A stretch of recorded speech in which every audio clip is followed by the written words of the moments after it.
Hello everyone, welcome to flavours of Pakashala. ఈరోజు మనం చేయబోయే రెసిపీ క్రిస్పీ సోయా చంక్స్. ఇవి లోపల నుంచి చాలా సాఫ్ట్గా, బయట నుంచి చాలా క్రిస్పీగా, టేస్టీగా ఉంటాయి. ఇవి చేయడం కూడా చాలా ఈజీ. సరే, ఇప్పుడు ఎలా చేయాలో చూసేద్దాం. ముందుగా ఒక 2 కప్స్ సోయా చంక్స్ని తీసుకోవాలి. అవి మీడియం సైజ్ అయినా స్మాల్ అయినా ఏదైనా తీసుకోవచ్చు. వీటిని ఆల్రెడీ మరుగుతున్న నీళ్ళలోకి వేసి ఇంకొక 2 నిమిషాలు ఉడికించుకోవాలి.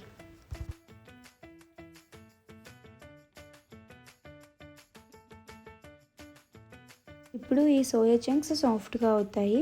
తర్వాత వీటిని వడబోసుకొని ఎక్స్ట్రా ఉన్న వాటర్ని ఇలా పిండి తీసేసుకోవాలి. ఇప్పుడు వీటిని మ్యారినేట్ చేయడం కోసం ఒక బౌల్లోకి 3/4 కప్ కర్డ్ని తీసుకోవాలి. ఇందులోకి రుచికి సరిపడా ఉప్పు, కారము, 1/2 tablespoon chaat masala, 1/2 tablespoon coriander powder, ఇంకా కొంచెం కసూరి మేతి అన్నీ వేసి బాగా కలుపుకోవాలి.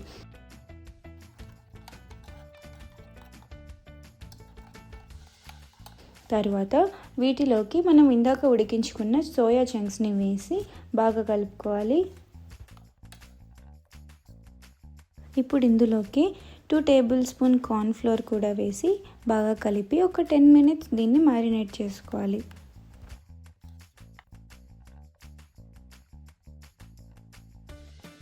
ఇప్పుడు మ్యారినేట్ చేసుకున్న ఈ సోయా చంక్స్ని కొద్దిగా వేసుకుంటూ ఆయిల్లో డీప్ ఫ్రై చేసుకోవాలి.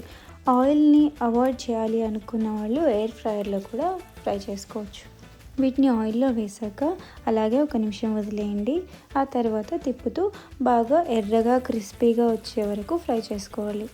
అంతేనండి, ఎంతో ఈజీగా రెడీ అయిపోయింది కదా. సోయా చంక్స్లో ఫ్యాట్ శాతం చాలా తక్కువగా ఉంటుంది, అలాగే ఫైబర్ అండ్ ప్రోటీన్ చాలా ఎక్కువగా ఉంటుంది. ఇవి లోపలి నుంచి సాఫ్ట్గా, బయట నుంచి క్రిస్పీగా ఉండడం వల్ల అందరూ చాలా ఎంజాయ్ చేస్తూ తింటారు.